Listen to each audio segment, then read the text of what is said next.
Friends, welcome to our channel. आज फिर एक नई कहानी के साथ आपसे रूबरू। और आज की हमारी कहानी है मिथिला नरेश महाराज जनक की। एक दिन महाराज अपने राजभवन में शयन कर रहे थे। उन्होंने एक अद्भुत स्वप्न देखा कि मिथिला पर किसी शत्रु ने आक्रमण कर दिया है। संग्राम छिड़ गया है, मिथिला की सेना पराजित हो गई है और जनक बंदी हुए हैं। विजय शत्रु ने आज्ञा दी, मैं तुम्हारे प्राण नहीं लेता, किंतु अपने वस्त्र और आभूषण उतार दो और इस राज्य से निकल जाओ।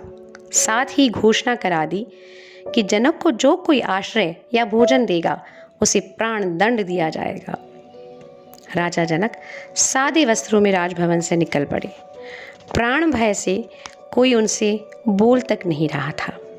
चलते चलते पैरों में छाले तक पड़ गए। कई दिनों तक अन्न का एक दाना भी पेट में नहीं गया। राजा जनक अब राजा नहीं थे। बिखरे केश, धूल से भरा शरीर, भूख से अत्यंत व्याकुल जनक एक भिक्षुक जैसे लग रहे थे। राज्य से बाहर एक नगर मिला। पता लगा कि वहीं कोई अन्न क्षेत्र है और उसमें भूखों को खिचड़ी दी जाती है। बड़ी आशा से जनक वहां पहुंचे, किंतु खिचड़ी बट चुकी थी। बांटने वाला द्वार बंद करने जा रहा था।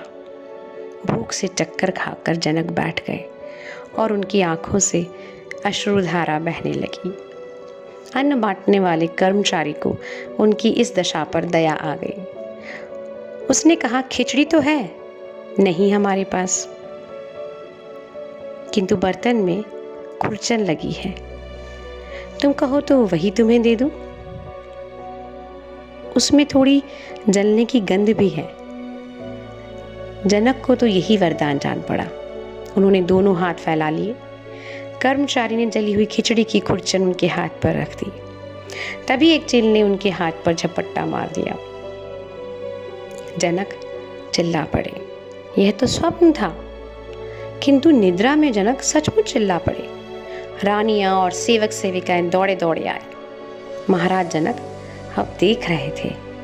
वे अपने सुसज्जित शयन कक्ष में रत्न जड़ित स्वर्ण पलंग पर दुग्ध फेन सी कोमल शैया पर लेटे हैं। रानियां और सेवक सेविकाएं प्रस्तुत थे। वे अब भी मिथिला नरेश थे। यह सब देख जनक बोले, वह सच था या यह सच है? और अब महाराज जनक यही प्रश्न हर किसी से पूछते। चिकित्सक आए, मंत्रीगण आए और भी जाने कौन कौन आए, किंतु महाराज की दशा में कोई परिवर्तन नहीं हुआ। वो हर रोज यही प्रश्न सभी से पूछते रहते। अचानक एक दिन ऋषि अष्टावक्र जी मिथिला पधारे। महाराज जनक ने उनसे भी वही प्रश्न किया। अष्टावक्र जी ने पूछा, महाराज, जब आप सादे वस्त्रों में भिक्षुक के वेश में खड़े थे, उस समय राजभवन, आपका ये राजवेश, रानियां, सेवक सेविकाएं थी? महाराज जनक बोले, भगवान, उस समय तो मैं भिक्षुक मात्र था और जागने पर अन्न क्षेत्र, आपका कंगाल वेश, खिचड़ी की खुरचन, आपकी भूख, ये सब था? महाराज जनक ने जवाब दिया, बिल्कुल नहीं। तभी ऋषि अष्टावक्र जी ने उत्तर दिया, राजन, जो एक काल में रहे और दूसरे काल में ना रहे वह सत्य नहीं होता। आपके जागृत में स्वप्न की अवस्था नहीं है, इसलिए वह सच नहीं है, और स्वप्न के समय यह अवस्था नहीं थी, इसलिए यह भी सच नहीं है।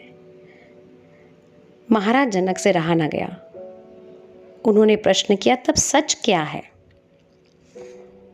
और ऋषि अष्टावक्र जी का जवाब था, अवस्थाएं बदलती हैं, किंतु उनमें उन अवस्थाओं को देखने वाले आप नहीं बदलते, इसलिए आप ही सच हैं। केवल आत्मा ही सच है। कई बार दोस्तों, हमारी ज़िंदगी में भी बहुत सी परिस्थितियां ऐसी आती हैं जब हम भी भ्रामक स्थिति में पहुंच जाते हैं और समझ ही नहीं पाते हैं कि सच क्या है। ऐसी स्थिति में ईश्वर का स्मरण करके हमें बस यही याद रखना है कि आत्मा ही सत्य है। वही अजर अमर है।